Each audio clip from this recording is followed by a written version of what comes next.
আসসালামু আলাইকুম। আজকের আলোচনার বিষয় নতুন নিয়মে নামজারি বা মিউটেশন করতে ৯টি কাগজ আপনার অবশ্যই দরকার। আজকে সেই বিষয় নিয়ে আলোচনা করব। যে ৯টি কাগজ বা ডকুমেন্ট না থাকলে আপনার নামজারি হবে না বা নামজারি আবেদন করতে পারবেন না, সেই প্রসঙ্গ নিয়ে আজকে আলোচনা। ফার্স্ট পর্যায়ে প্রথমত আপনার যে কাগজটা দরকার সেটা হলো আপনার মূল দলিল দরকার। আপনি রেজিস্ট্রারি যে করে নিলেন সেই সম্পত্তির সেই দলিল ২-২.৫ বছর পর যখন সেই দলিলটা বের হয়ে আসে, সেই মোহরি যখন আপনাকে দলিলটা দিয়ে দেয়, সেইটা হলো আপনার মূল দলিল।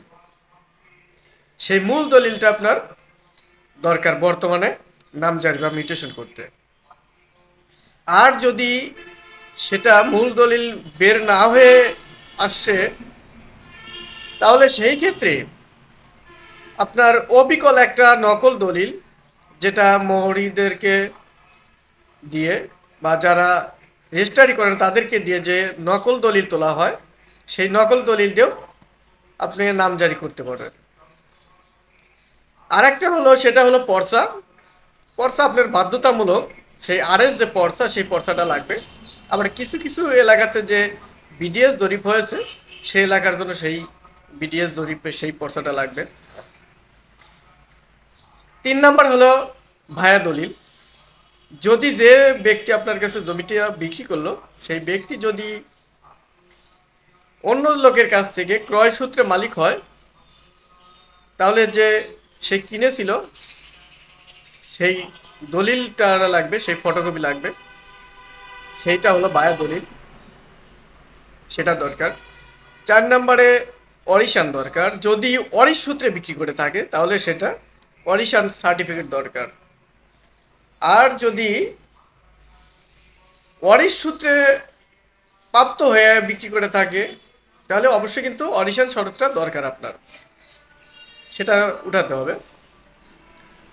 ৫ নম্বরে হলো খারিজ বা নামজারি।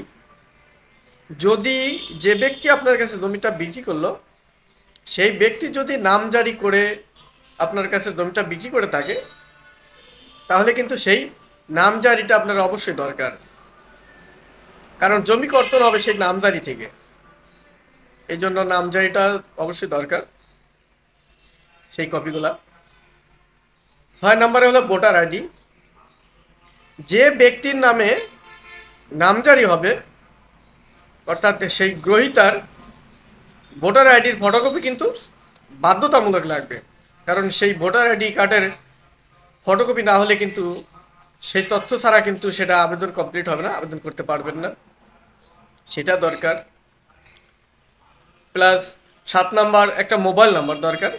যে ব্যক্তির নামে নামজারি হবে সেই ব্যক্তির একটা সচল ফোন নাম্বার দরকার, কারণ সেই ফোনে এসএমএস যাবে, সেই এসএমএসের সেই ওটিপি দিয়ে সেটা প্রোফাইল করে তারপর সেটা নামজারি করতে হবে।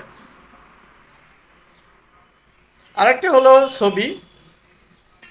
ছবি দরকার, কারণ যে ব্যক্তি গ্রহীতা যার নামে নামজারি হবে সেই ব্যক্তির পাসপোর্ট সাইজের ১ কপি ছবি দরকার, সেটা বাধ্যতামূলক দিতে হবে। তবে এই ছিল আজকের আলোচনার বিষয়, যে ৯টি ডকুমেন্ট ছাড়া আপনারা নামজারি করতে পারবেন না, যেটা না হলেই না। এগুলো কাগজপত্র গুছিয়ে আপনারা নিজের নামে নামজারি করতে পারবেন। সবাই ভালো থাকবেন, সুস্থ থাকবেন। এই বিষয়ে আপনার যে কোনো প্রশ্ন বা মতামত ভিডিও নিচে কমেন্ট বক্সে লিখে জানাবেন। সবাই ভালো থাকবেন। আসসালামু আলাইকুম।